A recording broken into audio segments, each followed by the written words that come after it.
আসসালামু আলাইকুম রহমতুল্লাহ বরকাতুহু। তে বন্ধুগণ, আশা করি আল্লাহ পাকের রসিম রহমতে সকলেই সহি সালামত আছেন। তে বন্ধুগণ, এখন আপনাদের সামনে যে বয়ানটা রাখবার চেষ্টা করব, বয়ানটার নাম হলো প্লিজ স্যারকে কাজ করতে দিন। কথাই আপনারা বুঝতে পারছেন কি বলতে চাইতেছি।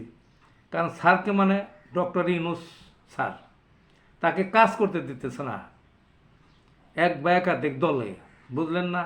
কাজ করতে দিতেছে না, শুধু বলতেছে যে কার তাড়াতাড়ি ইলেকশন দেন, তাড়াতাড়ি ইলেকশন দেন, তাড়াতাড়ি ইলেকশন দিতে চলে যান, বুঝলেন না?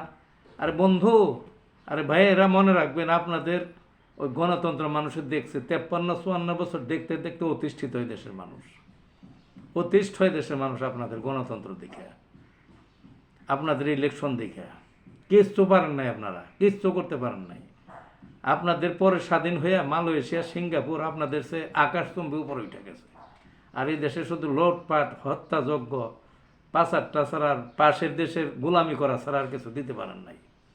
কাজে মানুষে আপনাদের ওই হিসাবেই জানে। আবার যদি আসেন তাহলে আবার এই কামই করবেন। এই জন্যে স্যারকে বসাইছেন, তিনি তো ইচ্ছা করে বসেন নাই, ছাত্ররা তোষামত করে বসাইছে। তাকে দয়া করে একটু কাজের সুযোগ দেন। ইতিমধ্যেই 7-8 মাসে দেশের বহু পরিবর্তন তিনি করছেন এবং অবারিত সম্ভাবনার দেখা দিচ্ছে তার ছোঁয়ায়। কাজে দয়া করে এই ইলেকশন না বলে স্যারকে একটু কাজ করতে দেন, সময় দেন। আর বয়স্ক মানুষ তিনি, ওই 84 বছর বয়স হয়েছে, উনি যতদিন আছে ওনাকে থাকতে দেন এই পদে, বুঝলেন না? আপনারা ওনার সামনে এই কাজে কিচ্ছু না, রাষ্ট্র পরিচালনায় ওনার কিছুই না ওনার সামনে, আপনারা বুঝলেন নি? কাজে ওনাকে দয়া করে কাজ করতে দেন।